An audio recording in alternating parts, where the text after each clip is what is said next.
Hello everyone, আসসালামু আলাইকুম। কেমন আছেন সবাই? সবাইকে জানাচ্ছি বিজয় দিবসের অনেক অনেক শুভেচ্ছা।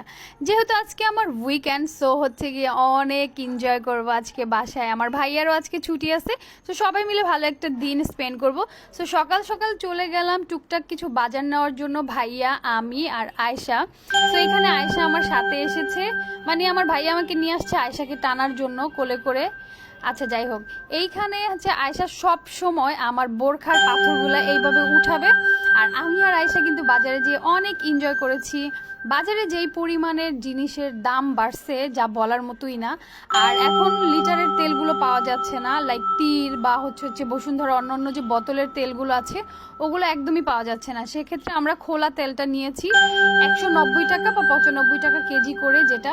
তো এই তো আমাদের এখানে মোটামুটি বাজার করা শেষ, হিসাবটা করা হয়ে গেছে। আর চলে আসলাম একটা ছোট্ট মুরগি নিতে, মুরগি বাসায় আছে। তারপর আজকে স্পেশাল একটা মুরগি নিব, যেটাকে বারবিকিউ করব। তান্দুরি করতে চেয়েছিলাম, কিন্তু আমি তান্দুরির মশলাটা পাইনি। আর আয়শা এখানে শপিং করা শেষ আয়শার।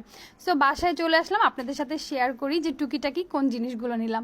মানে একদমই যেগুলো হচ্ছে গিয়ে মাস্ট দরকার ছিল ওগুলোই নিয়েছি। চা পাতা, চিনি, তারপর হচ্ছে আমার ভাবি একটা দুলহান তেল ইউজ করে, ওর এই তেলটা নাকি অনেক ভালো লাগে, সো ও সবসময় ইউজ করে এই তেলটা।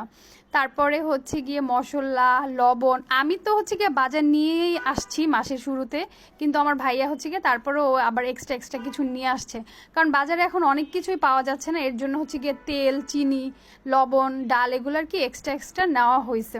সো এই তো আমি আপনাদের সাথে শেয়ার করছি। আর 5 কেজি আতপ চাল নেওয়া হয়েছে, কারণ পুরো শীতে বাসায় পিঠা খাবে। আমার ভাইয়ার চিতই পিঠা অনেক পছন্দ, তো রাতে ও বেশিরভাগ টাইমই পিঠা বা রুটি খায়। ছোট ছোট যে পিঠাটা আছে ওইটা ওরে বানিয়ে দিলে ওর রাতে আর কোনো খাবার লাগে না। সো এখানে আমি দেখাচ্ছি যে মশলা আনছি, বারবিকিউ মশলাটা, তান্দুরি মশলাটা আমি পাই নাই। আর বাসায় সসটা শেষ হয়ে গেছে, তার জন্য আমি হচ্ছে মিনি প্যাক সসটাই নিয়ে আসছি। আর এই যে ছোট্ট একটা মুরগি নিছে, এই ছোট্ট মুরগি দিয়ে আজকে রাত্রে আমরা সবাই আর কি মজা করে কি কি একটা বানাই, দেখি আর কি কি হয়, কেমন মানে স্পেশালি কিছু একটা করা যায় কেন, ট্রাই করব বানানোর জন্য।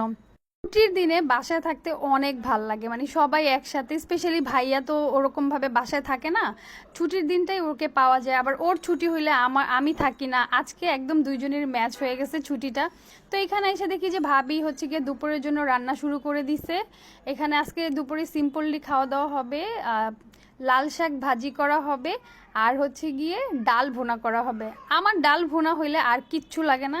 সেখানে শাকটা চড়াইয়ে দেওয়া হয়েছে, লবণ মনে হয় আমি একটু বেশি দিয়ে দিছি পাকনামি করে। আই এম অলওয়েজ পাকনা।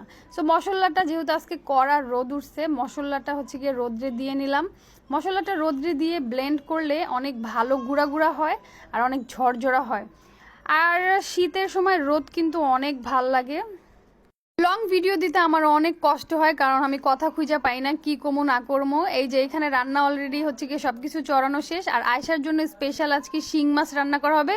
ও দুপুরে শিং মাছ, মানে মাছ ছাড়া খেতেই চায় না, ওর এত পছন্দ, একদম আমার আম্মুর মতো গেছে। সো আল্লাহ হাফিজ, সবাই ভালো থাকবেন আর আমার ভিডিওটা এনজয় করবেন।